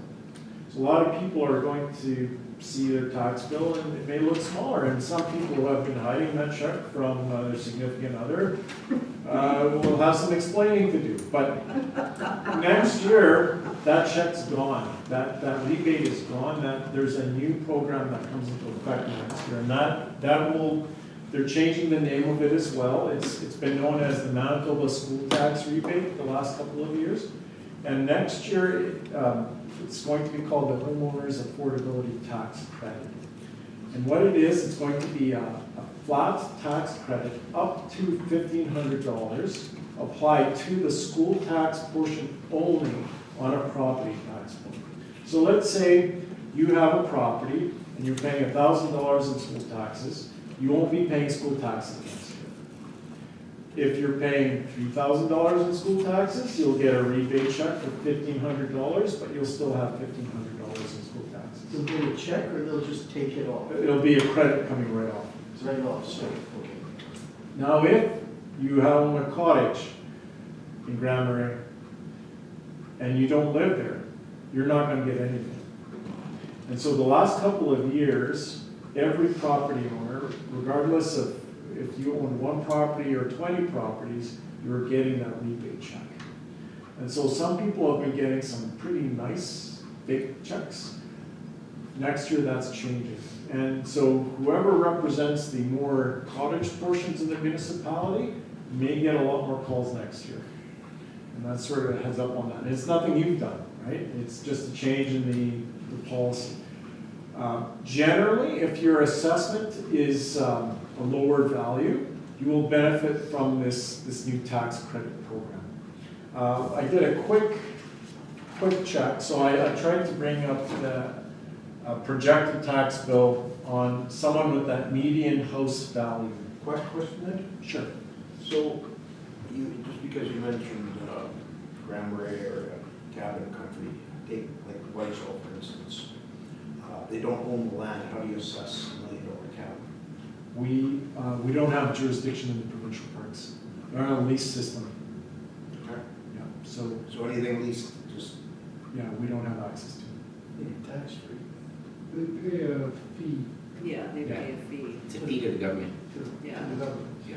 Which is, the 99-year lease, or Yeah. 91-year Yeah. lease, which is. It doesn't equate, it's not big. It's nothing, no, I own two, just, and no school taxes.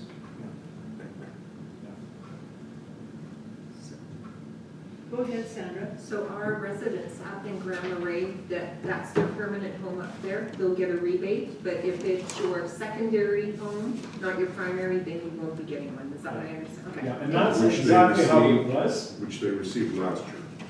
Yeah, it needs to Did be. they, are they receiving that this year? Yes, everyone will still be getting that education rebate this year. This year, and then But- that's it for those. So all of a sudden, they're gonna see a $1,500 increase Right. because they They're can't getting get the that rebate.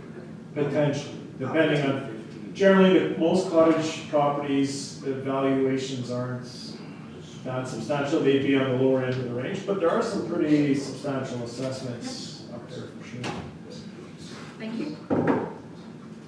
So I did a quick check of a property assessed at that median value. So what I did was I took a property assessed at your median value and I worked it back to what it was assessed this year. And so that property would be paying about $4,200, well, I found one property, but they're paying about $1,500 a year in municipal levies. Right, but so they have a $4,200 tax bill. And currently they're paying, in terms of school tax, about $1,650. So that person next year would pay $150 in school taxes. Whereas under the current system, they're paying, it'll work out break even pretty much for someone in that situation. But it's, I'm not, no, sorry to interrupt, but on that note, I think we were talking about that here before. It's not clear to me that if you own, say, $1 million property, you still only get the $1,500. yeah. So you lose it. I did a search of that too. I looked at one of the higher assessed residential properties in St. Clements. This one's assessed at almost $2 million. Scott's price. They would have been paying $12,000 in school taxes, getting a rebate check for $5,700 plus the homeowner's school tax credit. Next year, they get the $1,500, but they end up paying almost $5,000 more. But that's the exception. There's very few people in that situation. There's more than, the average is $350,000 for a home now, so that tells me that they're quite a bit higher. Yeah, quite a bit higher. So there will be, and on the farmland, that's another portion. So farmland owners will still get a school tax credit of 40% of the school taxes, but it's capped at $2,500 next year, and it's been capped at $5,000 up until now. So that's a little bit of a change. And commercial properties have been getting a 10% rebate on the school taxes, and that's gone next year. So the assessment notice itself, so everyone that passed the brochure out to, there's a notice like this will be coming with the reassessment notice. It just talks about, answers some general questions. Really trying to direct people to myproperty.md. So if anybody wants, you can go online and look up your assessment and get all the assessment information that you want on your property. And we're finding that we're getting a lot more traffic to our website and almost no one coming to our office, but we're getting a lot more email now than ever before. And it's probably, I don't know if that's the same case here, but definitely lots of communication through email now. But My Property MB, we have some really good mapping features on our website. You can go on there, you can compare your assessment to your neighbors. You can also see what other properties have sold for. Not what they sold for last week, but anything that sold up until April 1st, 2023 will be on our website. So tons of information there. We're going to have an assessment open house in St. Clements, July the 3rd at the East Selkirk Rec Center from 3 to 7. Those open houses are meant as a goodwill measure. Not too many people come, but if you can encourage or advertise it, it would be appreciated. And if anyone calls you to complain about their assessments, we just ask that you ask those people to phone the assessor first and talk with us. And if after talking to us they're not happy, then they should file an assessment appeal. But go ahead, Sandra. Madam Mayor, I'm just wondering if it would be more beneficial for them to come on August 15th. I think they do come on to the RM open house. Assessment branch has been coming, have they not been? not for several years. Okay. But you're having one August 15th? August 15th, And yes. that's here? At the East rec Selkirk center. Community Rec Center. Yeah. Can I get an email on more details? Yes. Yeah, Heather will send you that information, Ed. You just have more people, like a whole bunch of people come. Yes, yeah. Because at our regular open houses, the They traffic. come for the hot dog. But it makes sense when you say to tell them to call you guys first, because sometimes you can nip it in the butt and it doesn't have to go to the hearing. Absolutely. Yes. Yeah. I did a search, the last 5 years, year to year, how many appeals do we get? So we've gone from a low of 6 to a high of 41 appeals on 8,000 properties. So we don't get a lot of appeals. And of those 40 appeals, a lot of those would be, so look last year we had 41 appeals. 28 of those we entered into owner assessor agreements with property owners. 13 were withdrawn. So we didn't have a board revision last year because of that. Yeah, I think in the last few years that has been happening where there really hasn't been a board, because if they go to you and go over what you have, and what they think you have, then you find that there's Works a no lot better. issue. A lot of times it's, oh, really? Okay, Yeah. cancel my header. Yeah, the one, if they do come here, generally there's just a bit more contentious. Yeah, One last thing, important dates for the Arm of St. Clements. And this is important to us because we have so many boards in a very short time frame. Just the advertising requirements, the act is very specific in terms of specific advertising requirements in newspapers, etc. Just making sure that's communicated properly. Very important deadline in St. Clements, November 4th is the appeal deadline. After that date, appeals cannot be filed. October 4th. Didn't you say? November 4th. Oh, That's our appeal deadline. okay. We have a supplemental deadline of September 13th. We have, the RM needs to get those subs out by October 1. Advertising needs to be out by October 18th. November 4th is the appeal deadline. And the actual hearing is November 19th. Got it now. Okay. Okay, any more questions for Ed? No, but you're gonna send those numbers to? Yes. It may take me a little bit just because this is that time of year. Sure. But, Yeah, Thank you. thank you very much for Thank coming in, Ed. thank you. All the information, and if we have any questions, we'll make sure to give you a quick call. Thank you very much.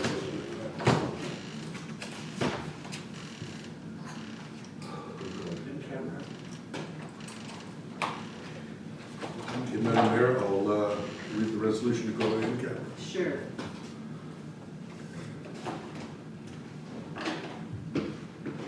Resolved that council recess the regular meeting and go into in-camera to discuss legal and personnel issues, and further be it resolved that all matters discussed are remain confidential as per section 83(1)D of the Municipal Act. Can I have a mover, please? Council Bazarowicz, Councilor Strang seconds. Any discussion? Hearing and seeing none, call the question. All those in favor, opposed, carried. Thank you again.